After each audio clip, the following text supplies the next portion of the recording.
আপনারা এখন দর্শন করছেন বর্ষনা মন্দির। আমরা চলে এসেছি রাধারানীর জন্মস্থানে মথুরা নগরীতে।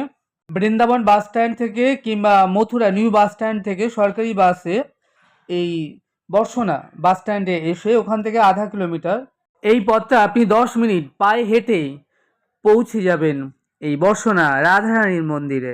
আপনি চলে আসতে পারেন এই বর্ষনা মন্দির দর্শন করতে।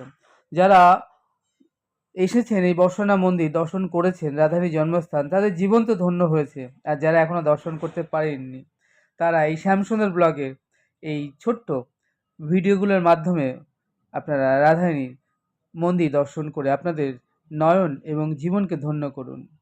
তাহলে আপনারা আমাদের সঙ্গে জুড়ে থাকুন আর দেখতে থাকুন উত্তর ভারতের এই ছোট ছোট ভিডিওগুলো। আশা করবো আপনাদের বেশ ভালো লাগবে। তাহলে দেখা হচ্ছে আগামীতে আরেকটু নতুন সুন্দর ভিডিওর সাথে।